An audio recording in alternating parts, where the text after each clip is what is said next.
What's going on, guys? It's Tony with Urban Girl Scout Media, living the dream as always, and coming to you today to talk about how the Empire is falling apart and the new short-term dynasty, I guess, or the new rebellion, whatever you want to call them, has started. I am, of course, talking about the fall of the New England Patriots and the rise of the Tampa Bay Buccaneers. This has been one of the only sports stories over the past 2 months. I haven't talked much about it. I'm going to a little bit today. Let's give you a quick recap. I almost said Dwayne Wade. I don't know why I was thinking of Dwayne Wade right there in that moment. That's very weird. So Tom Brady, longtime New England Patriot, 9 Super Bowl appearances, 6 wins, decides that after many, many years, he is going to take his talents to Tampa Bay. He's going to take it to South Beach, whatever you want to call it. I know it's not the same, but he took it to Tampa Bay. That was a pretty exciting move on its own. They have some pretty good weapons. Bruce Arians is a really good offensive coach. Todd Bowles had a great defensive end of the year. There's a lot to be optimistic about if you're the Tampa Bay Buccaneers, and it's one of those teams that historically has just been a quarterback away. Then the news came down about 2 days ago, and I waited to see kind of what the stories were because you suspected a few things right away. Gronk comes out of retirement and gets traded to the Tampa Bay Buccaneers within like minutes of coming out of retirement. So one of, if not the best tight end of all time, and one of, if not the best quarterback of all time, have both left the New England Patriots. One of them came out of retirement so that he could play again. I find this fascinating. I don't believe that there's ever been a bigger kind of referendum on that organization and, more importantly, Bill Belichick than what we are seeing right now. 2 of the absolute greatest Patriots of all time and 2 of the best players at their position of all time would rather go and start over at their advanced ages in a system that is not proven to work, has not won multiple Super Bowls, is not consistently great, does not produce victory after victory. They would rather risk it for 1 to 2 years, maybe longer, in Tampa Bay.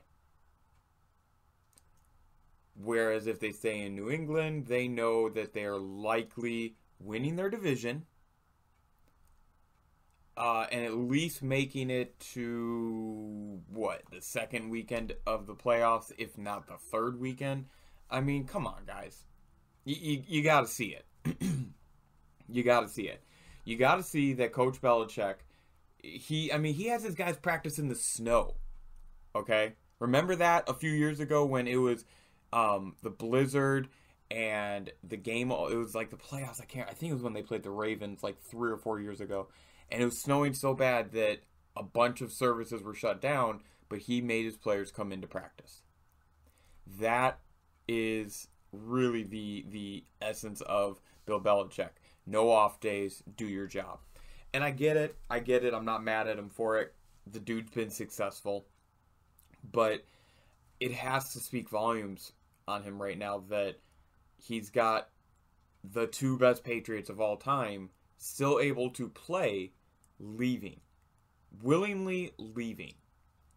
Now, to his credit, Bill got a really sweet deal out of it. He got a retired tight end and a 7th round pick traded for a 4th rounder. That's pretty decent. And they got rid of the cap with Gronk. So, all things considered, this is not the worst deal ever for the Patriots.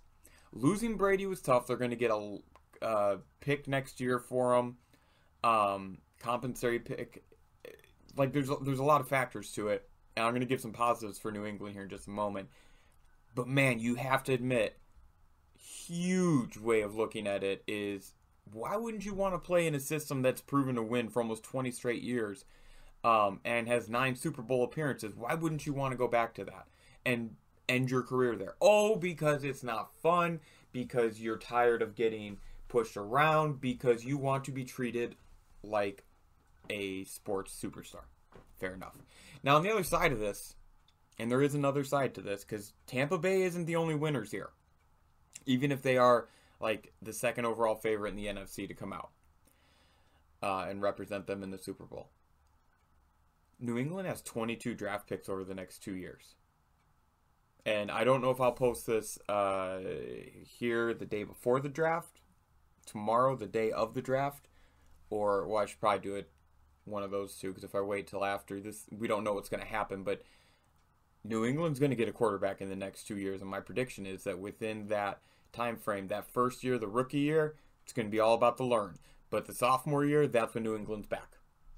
Simple as that, man. Like, Bill Belichick has 22 draft picks. He's going to find his quarterback. He's going to find some pieces. He's going to make this team great again. Don't get yourself mistaken.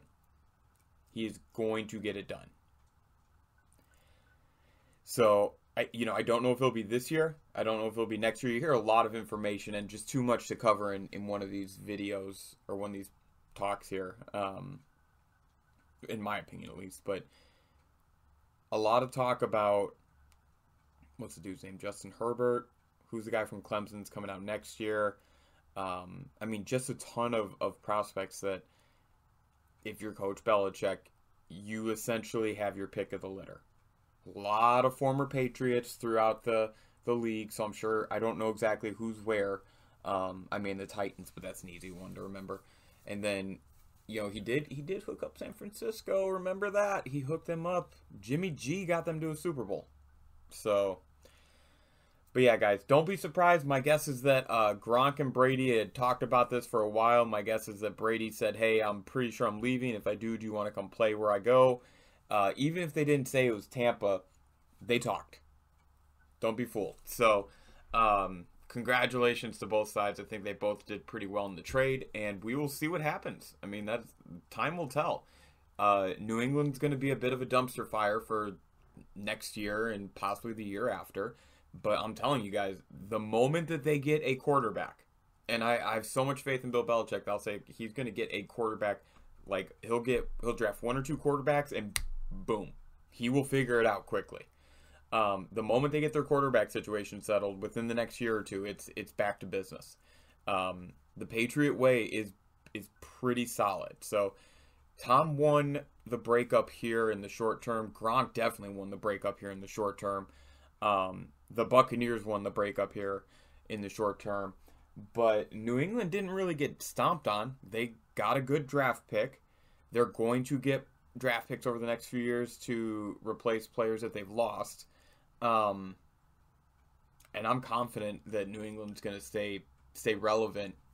Give them a couple down years, but yeah, let's see what happens, guys. So I will possibly do something on the draft once it's announced. There's a few players that I'm intrigued to see where they're going, mainly because there's nothing else going on. So I just kind of need something to talk about. But with that being said, my name is Tony K. This is Urban Girl Scout Media. We are always living the dream, of course. And I hope you guys have a great day. Thanks.